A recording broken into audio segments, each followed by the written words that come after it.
morning, good afternoon, good night, whichever time you're watching this. I have some good news, and I also have some bad news. So to rip the band-aid off, I'm going to be saying the bad news. Unfortunately, early December 2025, my mom, Barbara, Anita, Elizabeth, Daffodil, Canterbury, passed away from progressive cancer. It was sudden, it was abrupt. I was overwhelmed, emotionally, mentally, spiritually, physically, and I needed the help. Because at the end of the day, it takes courage for any human to admit that they need help. Because at the end of the day, humans help other humans every single day. Us humans need each other. So with that being said, I got some help at Royal Victoria Hospital. They took care of my mom the best way they can. They made her passing comfortable, at least, so she didn't suffer alone. And they allowed me to stay with her as she was passing. So she got the comfortable bed she always wanted. They fed her antibiotics. They gave her medication to numb the pain. And they allowed me to stay at the hospital with her. And they hugged me through my tears and my sorrow. And I really want to thank Royal Victoria Hospital for giving me the help I need. And a special shout out to a specific unit. I call them my second family. I call them my besties. C9 North. Everybody at C9 North, I love you all so much. You mean so much to me. And when I get the time, I will visit. Trust me, I will never forget the goodness that you guys have done for me and my mom. With that being said, as far as my journey, I am getting help from really kind-hearted people, really kind-hearted souls. They're basically helping me gain my independence as an autistic young man.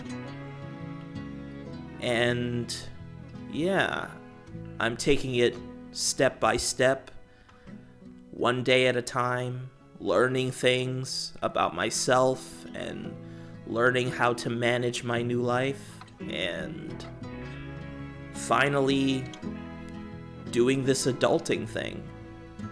And I'm proud I'm doing it. And there was a lot of self-reflection after my mom passed. There was a lot of self-reflection. Now I know more stuff about myself than ever before. And I'm proud that I finally am starting to love myself more. Because that's what my mom wanted for me, to truly love myself more. And I'm proud that I'm finally doing that. And more importantly, I'm happy that my mom's soul is set free from the pain that she was experiencing. And it makes me happy to know that her spirit is now everywhere.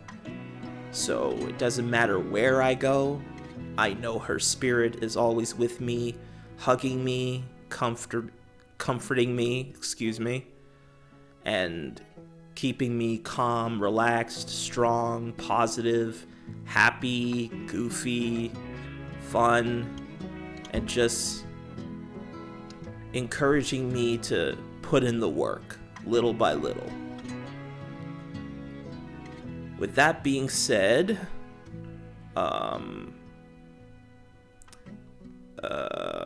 The good news is, I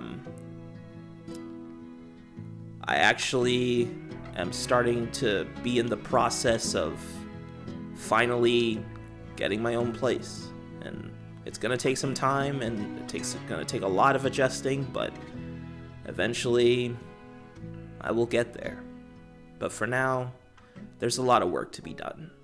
And I'll eventually get there little by little, day by day, and I refuse to rush the process, because I remember me and my mom would always say, be in a rush for nothing, be patient for everything.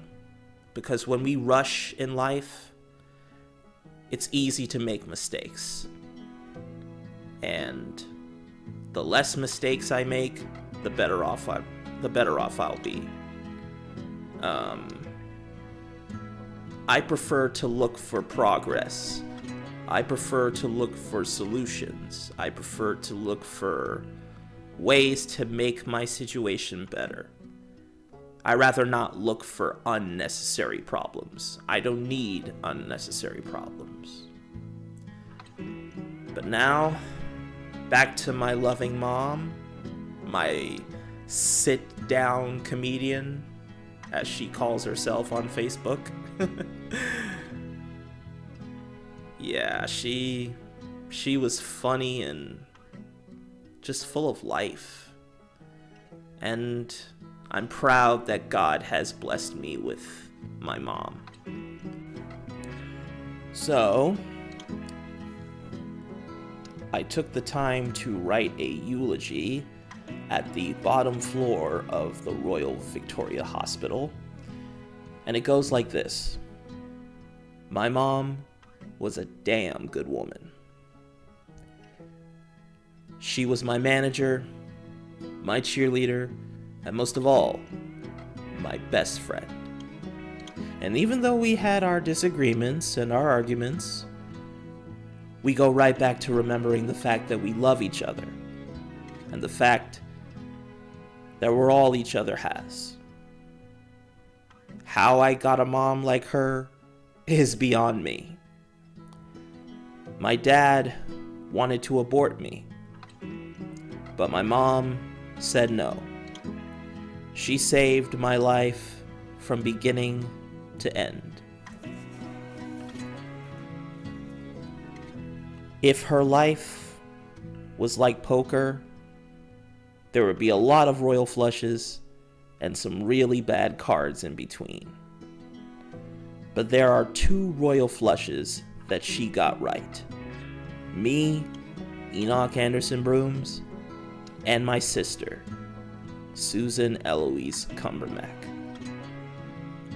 So even though she had a lot of hard times, there were some good times too. My mom was a musician. She did tours. She had a supportive band back in British Guyana. But because of the hardships she faced, she prayed for a miracle to move to Canada. And till this day, I'm happy she did. Canada will always be my home. And I'm gonna fight like hell to live my best healthy life here. My mom told me 3 important things. She said, son, number 1, you are the autistic singing sketch artist. So when you make it big with your art and your music, and you will, don't be stupid. Number 2, never be ashamed to say that you are autistic, aka neurodivergent. Number 3, when you get your wife, and you will, always be honest with her, especially if she is a good woman. And finally, as a bonus, my mom told me, son, when I die and my soul enters into the afterlife, I don't want anyone to send me flowers, to send me any flowers, or come to my funeral. Because they should have given me flowers while I was alive on earth. With that being said, I will be the one to give my mom her flowers. Now, before I continue on with this part of the eulogy, I want you guys, wherever you are, however you're seeing this video, grab some water, grab some coffee, grab a drink, any drink of any kind, doesn't matter. You can even grab food. And let's raise a toast to the sweetest, goofiest, musical, beautiful queen bee ever. To Barbara, Anita, Elizabeth Daffodil Canterbury. Saludo.